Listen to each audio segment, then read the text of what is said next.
Pulivendula assembly స్థానం SC reserved కాబోతుందట. ఇప్పుడు ఈ ప్రచారం చాలా గట్టిగా నడుస్తుంది. చానాలుగా ఇది ఓసీ నియోజకవర్గంగా ఉంది, కానీ ఈసారి డీలిమిటేషన్ తర్వాత ఇది ఎస్సీ రిజర్వ్డ్గా మారే అవకాశం ఉంది అనేది. ఎస్సీ రిజర్వ్డ్గా మారితే జగన్మోహన్ రెడ్డి గారు పోటీ చేయడానికి అవకాశం ఉండదు. ఎందుకంటే జగన్మోహన్ రెడ్డి గారు ఎస్సీ కాదు కదా, ఆ ఎస్సీ కమ్యూనిటీకి సంబంధించిన వాళ్ళు మాత్రమే పోటీ చేయాలి.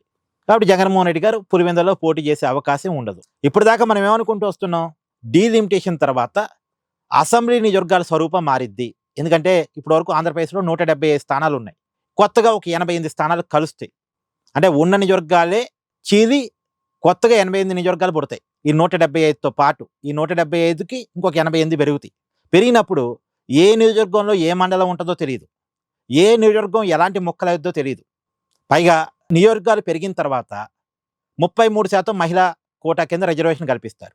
ఏ నియోజకవర్గం మహిళకి రిజర్వ్ అవుద్దో తెలియదు. పులివెందుల మహిళకి రిజర్వ్ కావచ్చు, ఇంకోటి కావచ్చు తెలియదు. అప్పుడు పులివెందుల నియోజకవర్గం కనుక మహిళకి రిజర్వ్ అయితే అది కూడా జగన్మోహన్ రెడ్డి గారు పోటీ చేయడానికి అవకాశం లేకపోయినట్టే లెక్క. ఎస్సీ రిజర్వ్డ్ అయినా సరే, ఎస్సీ రిజర్వ్డ్ కాకపోయినా సరే, మహిళా రిజర్వేషన్ కిందకి ఈ సీట్ అయినా సరే జగన్మోహన్ రెడ్డి గారు పోటీ చేయడానికి అవకాశం ఉండదు. పైగా డీలిమిటేషన్లో భాగంగా కొత్త నియోజకవర్గాలుగా మారతాయి కాబట్టి ఈ పులివెందుల డివిజన్ కూడా, అంటే పులివెందుల అసెంబ్లీ స్థానం కూడా 2 ముక్కలు అవుద్ది. ఏ మండలం పులివెందుల్లో ఉంటుందో ఏ మండలం ఉండదో తెలియదు. అంటే జగన్ బలం తగ్గిపోవడానికి కూడా అవకాశం ఉంది. కాబట్టి ఎట్టి పరిస్థితుల్లో వచ్చే ఎన్నికల్లో జగన్మోహన్ రెడ్డి గారు పులివెందులో పోటీ చేయడానికి అవకాశం ఉండకపోవచ్చు అనేది మనం నిన్న కూడా చెప్పాం. అప్పుడు జగన్మోహన్ రెడ్డి గారు ఎక్కడి నుంచి పోటీ చేస్తారు? మేబీ జమ్మల మడుగు అని అంటున్నారు, లేదు కడప అసెంబ్లీ స్థానం అని అంటున్నారు. 2 చోట్ల నుంచి పోటీ చేయొచ్చు అనేది కూడా వినపడుతుంది. సహజంగా చాలా చోట్ల పెద్ద నాయకుల నియోజకవర్గాలు రిజర్వేషన్ మారినప్పుడు ఏం చేస్తారంటే ఆ పక్కనే ఉన్న నియోజకవర్గంలో పోటీ చేస్తారు. ఎందుకంటే ఆ ప్రభావం ఉంటుంది కాబట్టి పక్కనే ఉన్న నియోజకవర్గంలో పోటీ చేస్తారు. లేదు 2 చోట్ల కూడా పోటీ చేస్తారు సేఫ్ జోన్ కోసం. నిజానికి పులివెందుల జగన్మోహన్ రెడ్డి గారు సేఫ్ జోన్ సీట్ అని తీసుకున్నారు. అక్కడ సిట్టింగ్ ఎమ్మెల్యేగా ఉన్నటువంటి వైఎస్ విజయమ్మని ఆయన సొంత తల్లిని పక్కన పెట్టి మరి ఆ నియోజకవర్గాన్ని జగన్మోహన్ రెడ్డి గారు తీసుకున్నారు. వాళ్ళ పార్టీ గౌరవ అధ్యక్షురాలుగా ఉన్నటువంటి వ్యక్తిని, తన తల్లిని, తన కోసం రాజకీయాల్లోకి వచ్చిన తన తల్లిని ఆ సీటు నుంచి తప్పించి ఆ సీటు జగన్మోహన్ రెడ్డి గారు తీసుకున్నారు. జగన్మోహన్ రెడ్డి గారు నిర్మించుకున్న కంచుకోట కాదు పులివెందుల. రాజశేఖర్ రెడ్డి గారు, వివేకానంద రెడ్డి గారు కలిపి నిర్మించిన కంచుకోట పులివెందుల. అసలు నిజానికి ఆ నియోజకవర్గంలో బలం జగన్ది కాదు, రాజశేఖర రెడ్డి కుటుంబాంది. రాజశేఖర రెడ్డి కుటుంబం వారసత్వం ప్రకారం జగన్కి వచ్చింది, అంతే తేడా. సేఫ్ జోన్ సీట్ అని రాజశేఖర రెడ్డి కుమారుడిగా చెట్టు పేరు చెప్పుకొని అక్కడ నియోజకవర్గంలో ఎమ్మెల్యేగా గెలుస్తున్నాడు జగన్మోహన్ రెడ్డి 2014, 19, 24. అదే రిస్కీ సీట్లో పోటీ చేస్తే నాయకుడు అయ్యేవాడు.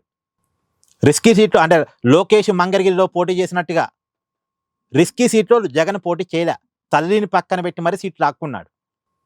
సో ఇప్పుడు ఆ లాక్కున్న సీటు సేఫ్ జోన్ సీటు అనుకున్నది పక్కకు జరిగే అవకాశం కనపడుతుంది. ఒకటి మహిళా కోటా కిందకు వెళ్ళినా పక్క పోయిద్ది, ఎస్సీ రిజర్వ్డ్ అయినా పక్కకు పోయే అవకాశం ఉంటుంది. పైగా అసలు పులివెందుల నియోజకవర్గ స్వరూపం కూడా మారిపోయింది డీలిమిటేషన్ తోటి. పులివెందుల 2 ముక్కలు అవుద్ది. ఏ మండలం ఉంటుందో, ఏ మండలం వెళ్ళిద్దో, లేదు ఏ మండలాన్ని మళ్ళీ కొత్తగా కలుపుతారో తెలియదు. అప్పుడు జగన్ బలం తగ్గిపోయే అవకాశం ఉంటుంది పులివెందులలో.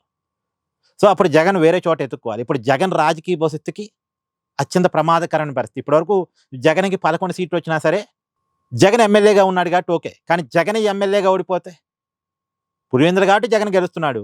రేపు గెలవలేని సీట్లు వస్తే జగన్ ఓడిపోవడం గ్యారంటీ ఏంది? అంటే జగన్ కూడా ఓడిపోతాడని ఒక డౌట్ రావచ్చు. ఏం లేదు, ఈ దేశంలో మహామహులు ఓడిపోయిన చరిత్రలు ఉన్నాయి. ఇందిరాగాంధీ ఓడిపోయారు, ఎన్టీ రామారావు ఓడిపోయారు ఎన్నికల్లో. జగన్ ఏమి దానికి అతీతులు ఏం కాదు. జగన్ కూడా ఓడిపోతాడు అవసరమైతే పరిస్థితిని బట్టి. ప్రజలు ఆశయించుకుంటే ఎంత పెద్ద నాయకులైనా ఓడిపోతారు, ఓడిపోయిన చరిత్రలు ఉన్నాయి. కాబట్టి ఇప్పుడు జగన్కి రాజకీయ సంకటం.